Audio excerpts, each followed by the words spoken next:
সামান্য একজন গাড়ি চালক কিভাবে কোটি কোটি টাকার মালিক হলেন সেই গল্প এখন সবার মুখে মুখে। পিএসসির সাবেক গাড়ি চালক সৈয়দ আবেদ আলী শুধু টাকাই কামাননি, হতে চেয়েছিলেন বিপুল ক্ষমতার অধিকারী। তাই তো অবৈধ উপায়ে অর্জিত টাকার জোরে দাঁড়াতে চেয়েছিলেন উপজেলা চেয়ারম্যান নির্বাচনেও।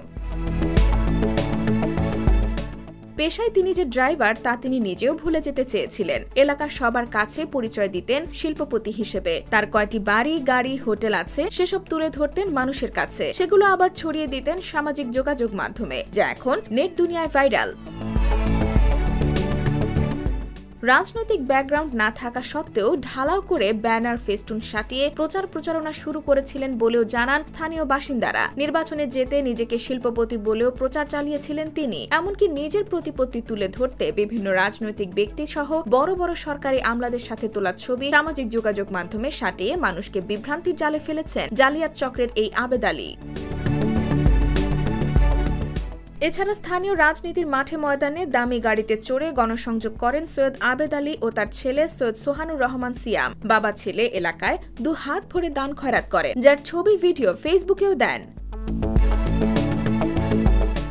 এদিকে গণমাধ্যমকে স্থানীয় ব্যক্তিরা জানায়, সৈয়দ আবেদ আলী মাদারীপুরের ডাসার উপজেলার পশ্চিম বোতলা গ্রামের বাসিন্দা। জীবিকার তাগিদে মাত্র 8 বছর বয়সে পাড়ি জমিয়েছিলেন ঢাকায়। এক পর্যায়ে গাড়ি চালানো শিখে চাকরি নেন পিএসসিতে। তারপর থেকে অর্জন করেছেন বিপুল সম্পদ। অথচ গ্রামে তার 2 ভাই এলাকায় কৃষিকাজ, অটোরিকশা চালিয়ে জীবিকা নির্বাহ করেন।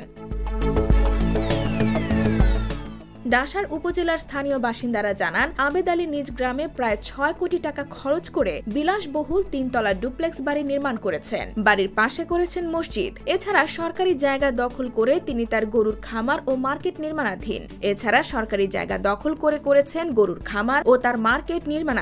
উপজেলার পান্তাপাড়া ও পূর্ব বোতলা গ্রামে কিনেছেন 2 কোটি টাকার বেশি দামের জমি।